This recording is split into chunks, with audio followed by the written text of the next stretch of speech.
श्री जयदेव जी ने गीत गोविंद में, अष्टपदी अभ्यास करें ते ही बुद्धि बढ़ावे। कोई भी अष्टपदी गीत गोविंद की आप कंठस्थ कर लो, उसका परिणाम पता है क्या है? जब कभी भी आप अष्टपदी का गान करोगे, जब कभी भी गीत गोविंद का गान करोगे, तो कौन सुनने आएगा? राधा रमण प्रसन्न सुनन निश्चय आवे। निश्चित ही श्री राधा रमण प्रभु आएंगे। कोई और को नाम ना लिखो है, श्री राधा रमण जी को नाम लिखो है। एक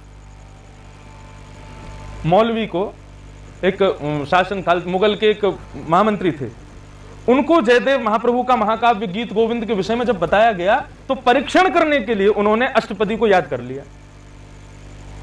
अष्टपदी को याद करके उन्होंने मन में विचार किया, बोले जब भी मैं घोड़ा चलाऊंगा तो मन में ये भाव रखूंगा, मेरे आगे आसन पर नन्हे से बाल कृष्ण बैठे हैं। और वो अष्टपदी का गान करता था, घोड़ा चलाता था, तो एक आध बार तो नहीं, लेकिन तीसरी चौथी बार से जैसे कोई नन्हो बालक सामने बैठो हो, इस प्रकार से उसको अनुभव होने लगा। अब तो अनुभव क्या कहें, साक्षात ठाकुर जी उसको दिखने लगे कि मेरे सामने बैठे हैं। और ठाकुर जी कैसे बैठते थे? घोड़ा चल रहा है ऐसे, वो जो महामंत्री था मुसलमानों का, वो बैठा ऐसे, और ठाकुर जी उसकी तरफ मुख करके बैठते थे गीत गोविंद सुनने के लिए। वर्णन आता है कि एक बार वो कहीं जल्दी में जा रहा था, जब भी घोड़े पे बैठता वो अष्टपदी गाता था। एक बार जल्दी में ठाकुर जी को आसन नहीं दिया, और घोड़ा चलते ही घोड़े की नाल की धुन पर वो अष्टपदी गाना शुरू करता था। जैसे ही अष्टपदी गाना शुरू किया तो घोड़े पर तो आसन दिया नहीं ठाकुर जी को, तो घोड़े के सामने श्री राधारमण लाल प्रकट हो गए, और घोड़ा चल रहा है ऐसे, और लाल जी पीछे पीछे पैर धर रहे हैं और उसकी तरफ मुख करके दोनों भुजा उठा करके नृत्य करते हुए चल रहे हैं। ये उसने दर्शन किया। ऐसे कविराज, कविराज कहा गया उनको, बोले कि वंदना भक्ति के कलयुग के सबसे बड़े आचार्य हैं श्री जयदेव महाप्रभु। इन्होंने 10 अवतार के ऊपर अष्टपदी जब लिखी तो वो अष्टपदी किससे प्रेरणा लेकर के लिखी? अब देखो ये संयोग समन्वय मैंने बैठाया नहीं, कल रात्रि जब बैठ के पढ़ रहा था तभी बन गया। इन्होंने 10 अवतार के ऊपर जो सुंदर अष्टपदी लिखी, उसका प्रभाव, उससे उसकी प्रेरणा इनको श्री अक्रूर जी महाराज जी से मिली। 10 अवतार स्तुति किसने गाई? श्री अक्रूर जी ने गाई, और उन्हीं से प्रेरणा लेकर के इन्होंने गीत गोविंद में अष्टपदी के भाव से 10 अवतार गाए।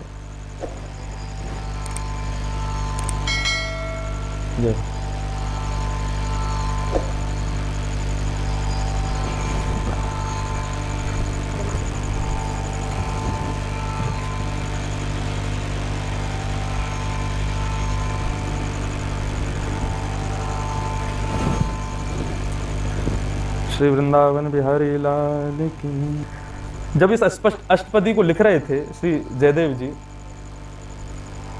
तो श्री जयदेव कवे रुदित मिदम कुरुते मुदम, केवल इतना ही लिख पाए। और इसके बाद में अब उनके दिमाग में अगला शब्द नहीं आ रहा था, क्या लिखूं क्या लिखूं क्या लिखूं क्या लिखूं। एक दिन 2 दिन 3 दिन रोज बैठ जाएं, लेकिन समझ में नहीं आवे क्या लिखूं। तो उनकी पत्नी पद्मावती, ब्याह की भी कथा बड़ी अच्छी है जयदेव जी की। एक ब्राह्मण थे जगन्नाथपुरी के, उनके कोई संतान नहीं थी।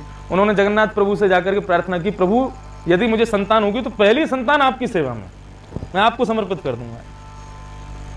तो उन ब्राह्मण के यहां पर एक पुत्री ने जन्म लिया, उसका नाम उन्होंने पद्मावती रखा। तो पद्मावती जब 22 वर्ष की हो गई, तब पद्मावती को लेकर के और वो ब्राह्मण जगन्नाथ मंदिर में बिल्कुल सजा धजा के श्रृंगार करके बिल्कुल दुल्हन बना करके और श्री जगन्नाथ भगवान के मंदिर में ले गए। बोले प्रभु मेरी प्रथम पुत्री है, आपसे मैंने वादा किया था, अब आप इसका वरण कर लो, इससे ब्याह कर लो। आपसे ब्याह करावे लाया हूं मैं या को। जगन्नाथ भगवान बोले देखो मैं तो अभी ब्याह नहीं कर सकता, लेकिन मेरे ही जैसा बिल्कुल मेरा ही स्वरूप है एक मेरा भक्त, उसका नाम है जयदेव। वो अकिंचन है, वो ब्याह तो करेगा नहीं, लेकिन तुम उसको जाकर के कहोगे कि मेरी आज्ञा है तो ब्याह कर लेगा। उसको जाके कहना कि भाई जगन्नाथ भगवान की आज्ञा हुई है तो मेरी बेटी से तुम ब्याह कर लो।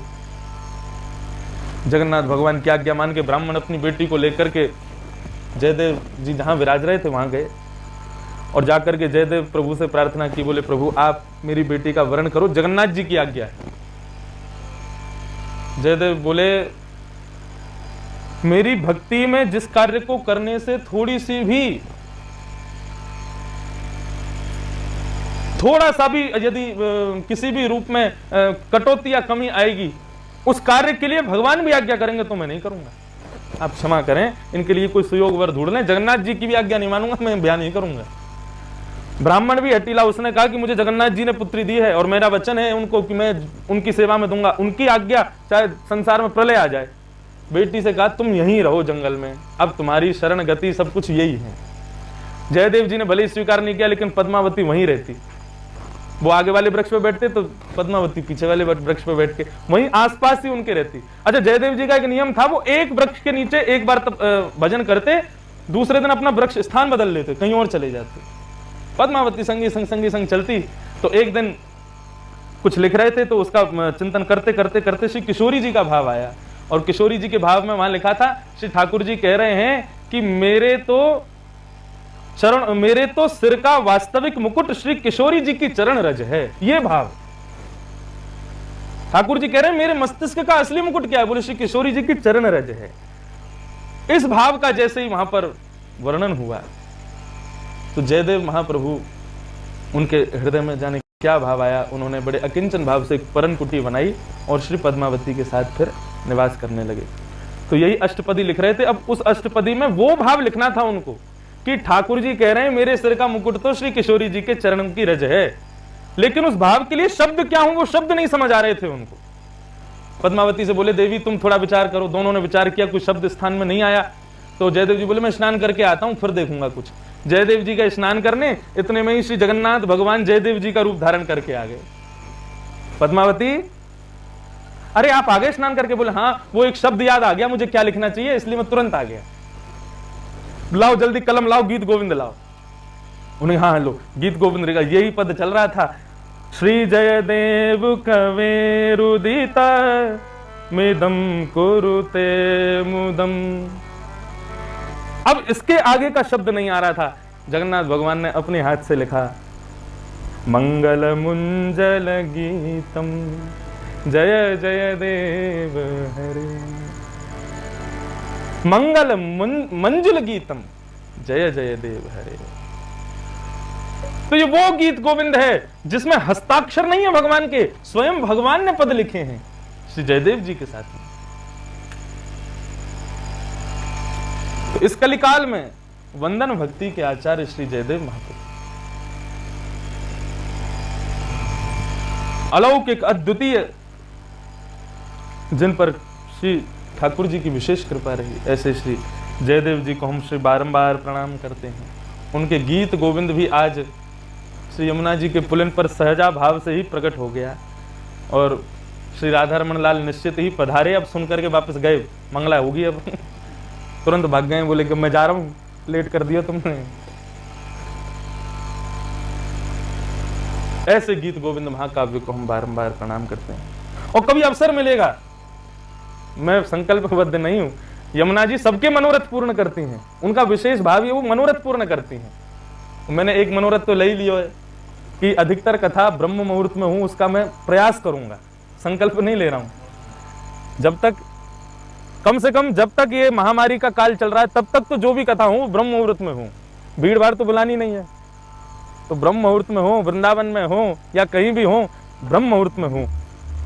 आज दूसरा भाव और श्री यमुना महारानी पूर्ण करियो, इतनी आप बल दो, इतनी शक्ति दो कि कभी श्री गीत गोविंद पर भी कथा ठाकुर जी की कही जाए सुनवे के काजे श्री राधा रमनलाल स्वयं पधारे, वाह कथा को हम नहीं कह, वो तो भागवत सुनने भी हमें, लेकिन गीत गोविंद इमरजेंसी है उनके लिए,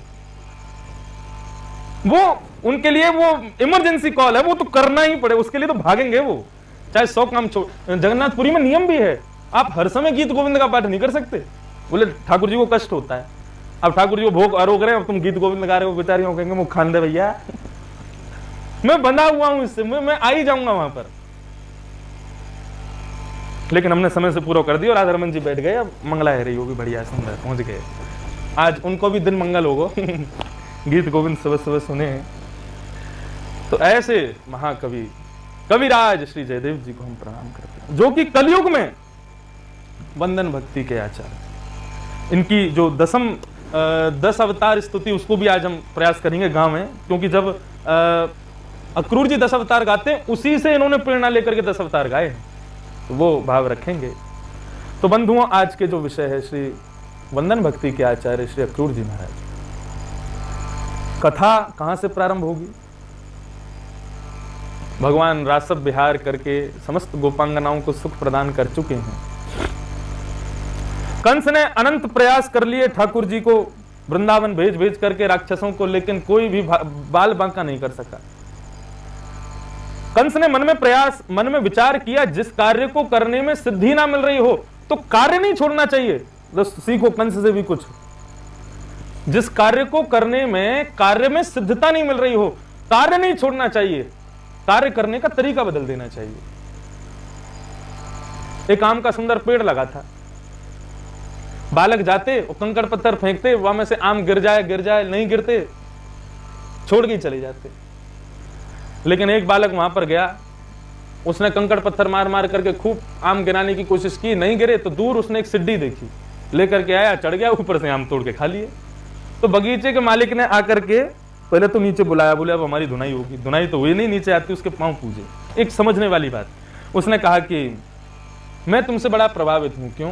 बोले मैंने बहुत बालकों को देखा, आम नहीं टूटता तो छोड़ के चले जाते हैं, लेकिन तुमने छोड़ा नहीं, तुमने कार्य करने के गति को, कार्य करने के प्रयास को बदल दिया। ये एक श्रेष्ठता है। तो कंस ने अपने उद्धार के लिए ठाकुर जी को बुलाने के लिए अपनी गति को, अपने कार्य को बदल दिया। उसने कहा मैंने इतने क्रूर भेजे, लेकिन सब क्रूरों से ये काम नहीं हुआ, अब अक्रूर को भेजूंगा तो मेरा काम हो जाएगा।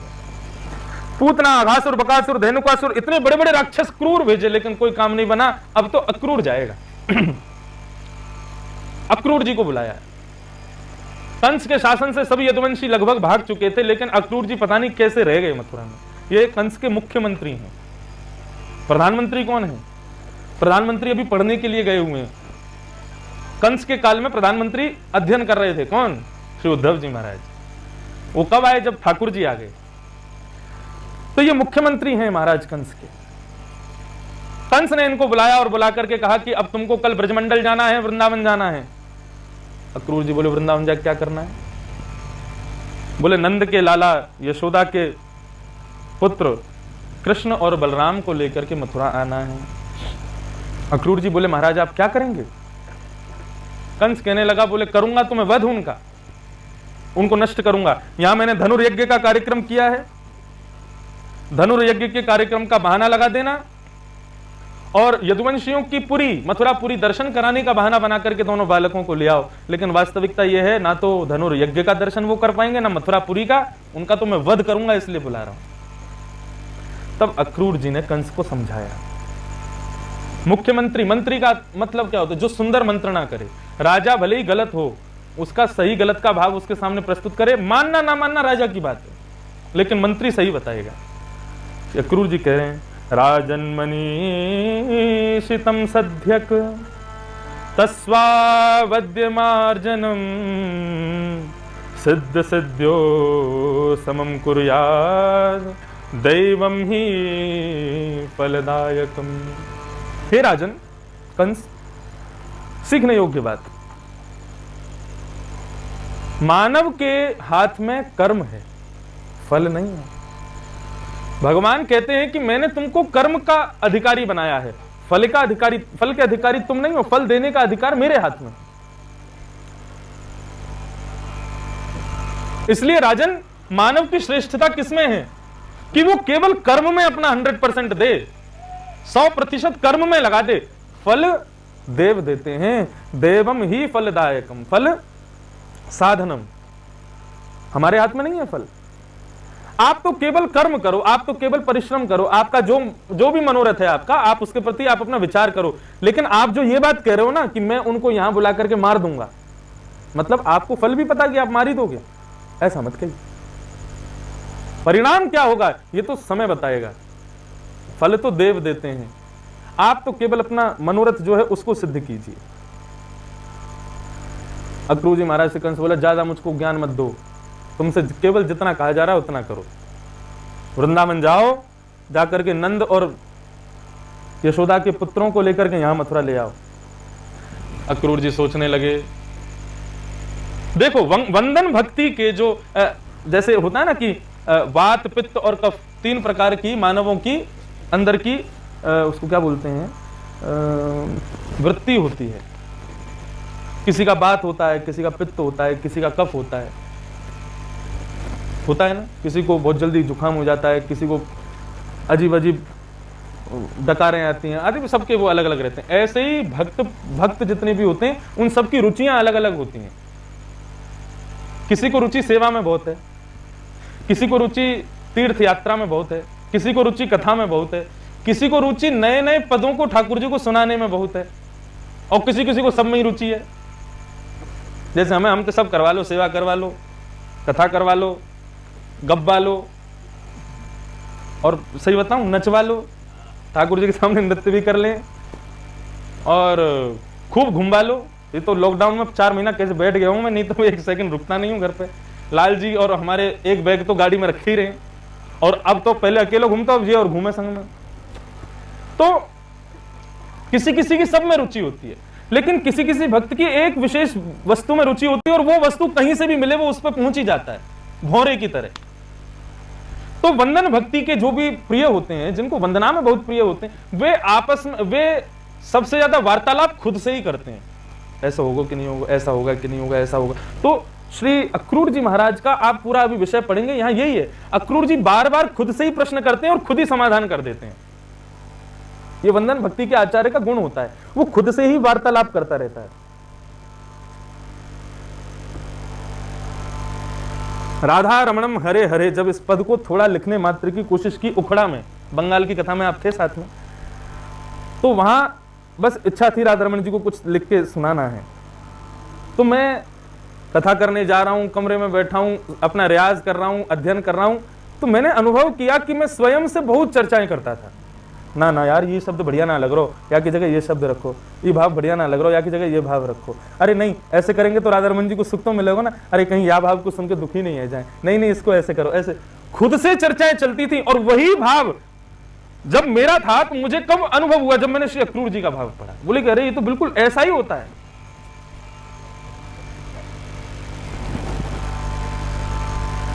श्री अक्रूर जी महाराज सोचने लगे, बोले गया ब्रजमंडल तो कन्हैया मुझे मार देंगे, जैसे पूतना अघासुर बकासुर मार दी वैसे मुंह मार देंगे, कंस को तो दूध में भी हूं, और नहीं गया तो दुष्ट कंस मुझे मार देगा। इससे बढ़िया तो मैं ठाकुर जी के आतन से ही मर जाऊं। और महाराज निकल पड़े हैं रथ पर बैठ करके। प्रेम नगर के डगर है कठिन रे। बंधुओं, जो वृंदावन आते हैं, वृंदावन प्रेम नगर है, और वृंदावन कठिन नहीं है, वृंदावन आने को मार्ग बहुत कठिन है। वृंदावन में बसे को मार्ग बहुत कठिन है, उसके लिए बहुत निग्रह की आवश्यकता है। या तो अत्यंत निग्रह हो मन पर, या फिर श्री किशोरी जी की कृपा हो। ये दो ही भाव आपको श्री वृंदावन धाम पहुंचा सकते हैं।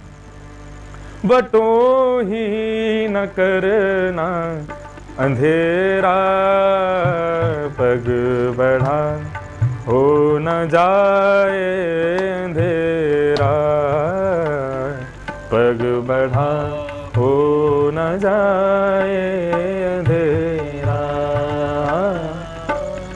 प्रेम नगर की डगर है कठिन रे, बटो ही न करना बसेरा, पग बढ़ा हो न जाए अंधेरा, पग बढ़ा हो न जाए अंधेरा। श्री हमारे ब्रजमंडल के अनन्य रसिक, जिन्होंने स्वयं श्यामा श्याम को अपनी गोद में खिलाया है, रास लीला को जिन्होंने प्रारंभ किया, और सौभाग्य हमारा हम ऐसे परिवार में जुड़े हुए हैं। ऐसे श्री मेघ श्याम जी की रचना है, स्वामी श्री राम स्वरूप जी के पूज्य पिताजी महाराज, उनकी गोद में ठाकुर जी खेलते थे। मन का रतन रख जतन से अनाड़ी, मन का रतन रख जतन से अनाड़ी, मन का रतन रख जतन से अनाड़ी, मन का रतन रख। क्यों? यहाँ आगे चोरों की बस्ती है भारी, यहाँ आगे चोरों की बस्ती। भैया देखो, बहुत सुंदर भाव। आपके पास एक रत्न भगवान ने आपको जन्म से ही दिया, क्या? मन। अब जन्म से आपका सफर शुरू होता है प्रेम नगर के लिए। बीच में कितने सारे आमे या रतन को लूटवे वाले, कौन कौन आवे? बहू आ जाए, वो लूटवे को प्रयास करे, संबंधी सगे संबंधी आ जाएं, वो लूटवे को प्रयास करें, संसार की माया लूटवे को प्रयास करें, संसार के भोग विलास लूटवे को प्रयास करें। भैया बड़े बड़े ज्ञानी लुट गए, बड़े बड़े महान जन लुट गए आपके चक्कर में, लेकिन याद रखियो सबरे चोरन को स्वामी तो श्री राधा रमणी है। चोराग्रगण्यम तब हम नमामि गच्छन पथि महाभागो भगवत्यम बुजेक्षणे भक्तिम परा मुपगत। अब देखो ये बहुत समझने वाली बात, साधक लोग सावधानी से सुनो। भक्तिम परा मुपगत, भक्ति और परा भक्ति। यहां पर कह रहे हैं कि जब तक परा भक्ति हृदय में स्थापित नहीं होगी, आप देह से भी वृंदावन आ जाओगे लेकिन मानसिक रूप से वृंदावन में प्रवेश नहीं कर पाओगे। भैया शरीर से तो कहीं भी पहुंच जाओगे, लेकिन वास्तविक प्रवेश क्या है कि आप मन से प्रवेश करो। मानसिक प्रवेश वृंदावन में कब मिलेगा? बोले जब परा भक्ति आपके जीवन में आएगी। और परा भक्ति जीवन में कब आएगी? तो प्रथम दिन के कथा सत्र में सुना था, श्री यमुना महारानी ने अपने मुख से कहा था कि पराभक्ति केवल और केवल श्री किशोरी जी की कृपा से आती है। श्री लाडली जी की कृपा होगी तभी पराभक्ति आएगी। अब आप पूछेंगे पराभक्ति क्या है? पराभक्ति किसे कहते हैं? विद्यते हृदय ग्रंथि छिन्द्यन्ते सर्व संशया क्षीयन्ते चास्य कर्माणि दृष्ट एवात्मनीश्वरे। आपके भीतर पराभक्ति आई है, आपको पता कैसे चलेगा?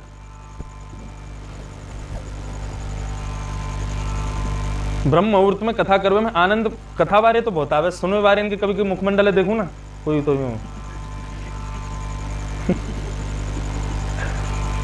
कोई बेचारा क्यों बैठो है तो लेकिन मुझे पता ना क्यों, जबकि मैं 2-3 घंटा से ज्यादा सो ही नहीं पा रहा रोज। मैं रात में 11 बजे तक तो पढ़ते ही रह जाऊं, 2 बजे उठ के स्नान करके लाल जी को प्रणाम करके सीधा यहाँ 3-3:30 बजे तक। वक्ता के जैसो भाव बन जाए ना तो आनंद आवे। सुनो ध्यान से, आपके भीतर भक्ति अब पराभक्ति में परिणत हो गई है, उसका भाव आपको कैसे पता चलेगा कि हमारी भक्ति पराभक्ति है? तो यहां पर लिखा दृष्ट एव आत्मनीश्वरे, लाल जी का दर्शन करते ही ये 3 चीज अगर भीतर हो जाएं तो समझो आपके भीतर पराभक्ति है। पहला क्या है? बोले विद्यते हृदय ग्रंथि। मानव के अंदर कितने अवगुण हैं ये केवल 2 लोग जानते हैं, एक तो ठाकुर जी जाने और दूसरा वो खुद जाने, तीसरा कोई ना जाने कि वाकई भीतर कितने अवगुण हैं। भले ही तुम मेरे संग रह रहे हो, लेकिन मेरी कमी मुझे पता है, आप ना पता चल सके।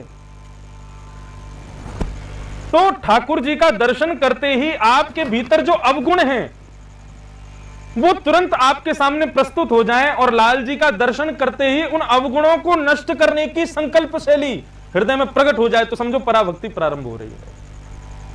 समझ में आ रही है बात? मुंह में एक अवगुण है नहीं, मैं एक उदाहरण दे रहा हूं। कैसे अवगुण है? मुंह बहुत क्रोध आवे, नेक नेक सी बातन पे क्रोध आ जाए, उठा के फेंक दूंगा, थाली ने उठा के फेंक दूंगा, बाजे फेंक दूंगा, तबला ने फोड़ दूंगा, ऐसा क्रोध है। लेकिन लाल जी को जब दर्शन करूं तो लाल जी को दर्शन करते ही मेरे हृदय में आ जाए ठाकुर जी बहुत क्रोध है, लेकिन आज आप ऐसी शक्ति प्रदान करो, मुंह को कोई गुण नहीं चाहिए, मेरे भीतर जितने अवगुण है मैं उनको नष्ट करूंगा। विद्यते हृदय ग्रंथि, ठाकुर जी से गुण की याचना मत करो, ठाकुर जी ने गुणयुक्त आपको बनाया है, ठाकुर जी से अवगुण नष्ट हो, उसकी शक्ति मिले, ये याचना करो। तो पराभक्ति का पहला लक्षण क्या है कि ठाकुर जी को देखते ही अपने अवगुण याद आने लग जाएं।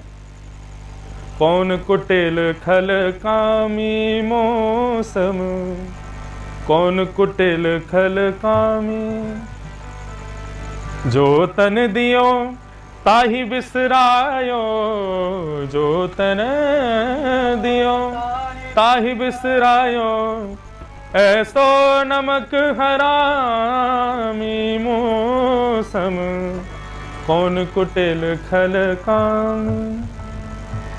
ये भाव, लेकिन ऐसा नहीं होना चाहिए। मंदिर में जाकर के क्या भाव आ रहा है? कौन कुटिल खल कामी मौसम, प्रभु मेरे समान कुटिल कौन, कामी कौन, खल कौन, मैं तो बहुत बुरा हूं, मेरे अंदर इतनी कमी है, ये है वो है। ठाकुर जी के सामने तो स्वीकार कर लियो। अब जैसे ही मंदिर से बाहर आए, सोई कोई ने कह दी, भाई तुम तो बहुत क्रोधी हो, तुम तो बहुत लोभी हो, लोभ बहुत है तुम्हारे भीतर। सुबह उठा पत्थर उठा के मारे चल रहे, तेरी हिम्मत कैसे हुई? मुझ कामी बोला है, मुझ क्रोधी बोला है, मुझ लोभी बोला है? नहीं, जो ठाकुर जी के सामने स्वीकार किया वो सबके सामने स्वीकार,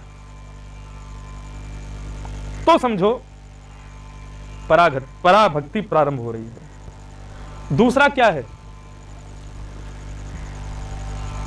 छिन्द्यन्ते सर्व संशयाः, लाल जी के दर्शन करते ही सारे संशय अपने आप नष्ट हो जाएं, अपने आप समाप्त हो जाएं।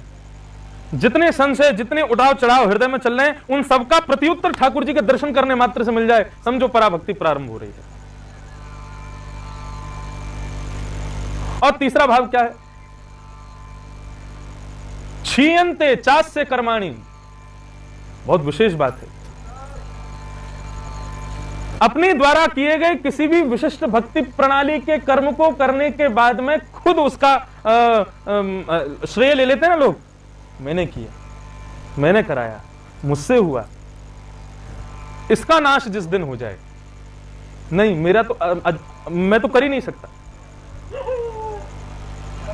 मैं लाल जी की सेवा करूं या के पीछे यह भाव रखूं कि मैं सेवा करता हूं, अरे तेरे बस के लाल जी की सेवा करूं।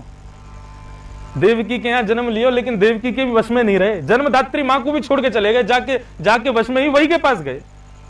श्री राधास जी के यहां सेवा करा के मीराबाई के यहां चले ही गए। तो मैं जो कुछ भी करा रहा हूं, चाहे कथा करा रहा हूं या कथा कर रहा हूं या परिक्रमा कर रहा हूं या जो कुछ भी मेरे द्वारा भक्ति के कार्य हो रहे हैं, उनका श्रेय खुद लेना जिस दिन बंद कर दूं, उस दिन समझ लेना पराभक्ति प्रारंभ हो गई है। मैं गा रहा हूं, अरे भैया मुझे बढ़िया ना गा सके कोई, मैं जब गाऊं ना तो लाल जी के नेत्र में आंसू आ जाएं, ठाकुर जी प्रसन्न हो जाएं, बैठे बैठे कावतना सबरे तार बोल गए गले के, कंसुरे बेसुरे अपने आप गाने लगे। गोपियों के भीतर क्या हुआ था? पराभक्ति की ही तो न्यूनता आ गई थी, अपने सौंदर्य का गुमान हो गया था, हम इतनी सुंदर हैं, भगवान छोड़ के चले गए। फिर किशोरी जी के पास जाके प्रार्थना करनी पड़ी, तब पराभक्ति प्रारंभ हुई, तब ठाकुर जी प्रकट हुए। तो ये पराभक्ति किसके हृदय में प्रकट हो गई? श्री अक्रूर जी महाराज के हृदय में श्री पराभक्ति प्रकट हो गई। अक्रूर जी महाराज वृंदावन की ओर जाने लगे कि किम मया चरितम भद्रम, किम तपम परमं तपः, किम वाथाप्यर्हते दत्तम, द्रक्ष्यामद्य केशव। अब थोड़ा सा करुण प्रसंग चलेगा श्री उद्धव जी का, श्री अक्रूर जी का, इसलिए बहुत भाव से सुनिएगा। मेरे जीवन का ना जाने कौन सा श्रेष्ठ कर्म आज मेरे को फलीभूत होकर के मिल रहा है कि मैं पहली बार अपने नेत्रों से त्रिलोकीनाथ प्रभु का बालक स्वरूप में दर्शन करने के लिए जा रहा हूं। आज मेरे ऊपर परम कृपा मेरे किसी कर्म की हुई है। द्रक्ष्या मध्य केशवम, आज मुझे केशव कृष्ण का दर्शन होने वाला है। मुझ पर तो वास्तव में कोई विशेष कृपा आज परिलक्षित हुई। बंधुओं, ठाकुर जी की आप रोज दर्शन करते हो, आप रोज ठाकुर जी का चिंतन करते हो, रोज श्रृंगार करते हो, लेकिन किसी दिन जल्दीबाजी में यदि नहीं कर पाओ तो यूं मत सोचियो मैं जल्दीबाजी में ना कर पायो। अरे भैया मुझे कहा अपराध है जो ठाकुर जी ने आज अपने सामने भी ना बिठायो, मुझे अपनो स्पर्श तक ना करवायो मुझे। श्री उद्धव जी महाराज कह रहे हैं, जब जब लाल जी नेत्रों के सामने आवे, जब जब ठाकुर जी को नाम कानों के आगे आवे, जब जब कृष्ण नाम मुख से निकले, तब तब ये विचार कर लेना ठाकुर जी तुमको याद कर रहे हैं, तुम बहुत सौभाग्यशाली हो।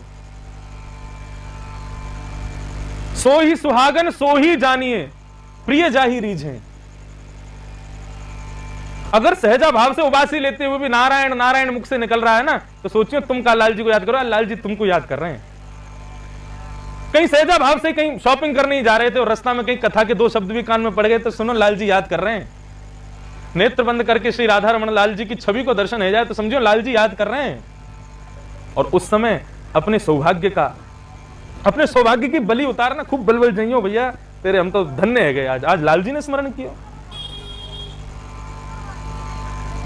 ममई तद दुर्लभम मन्य, मैं दर्शन करने तो जा रहा हूं लेकिन क्या मुझे दर्शन होंगे? प्रश्न अंदर ही अंदर इच्छा प्रकट हो रही है, क्या मुझे वास्तव में दर्शन होंगे?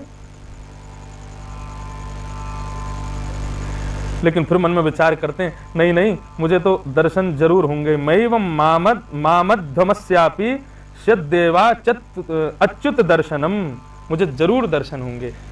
अपने मन को समझा भी देते हैं, मन में संशय उत्पन्न होता है होंगे कि नहीं होंगे कि नहीं, अरे नहीं मन, अरे अक्रूर तो कुछ जरूर दर्शन होंगे, तू काहे को चिंता करे, बिल्कुल चिंता मत करे, तू चल तो सही, तो कुछ दर्शन होंगे। विश्वासो फलदायक, भक्ति में सर्वश्रेष्ठ क्या है? विश्वास। अक्रूर जी महाराज निकल पड़े हैं वृंदावन की ओर, और देखो वृंदावन के मार्ग पर चलते जा रहे हैं और किसको धन्यवाद कह रहे हैं?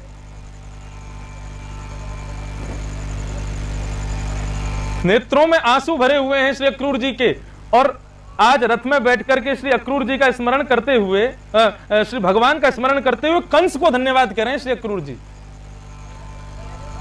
कंसोवताधा कृतमेत्युनुग्रहम् द्रक्षेंग्रधिपाद्मं प्रहितो मुनाहरे कृतावतारस्य दुरत्ययं मम पूर्वे तरण्यन् खंडल मदस्तिषा।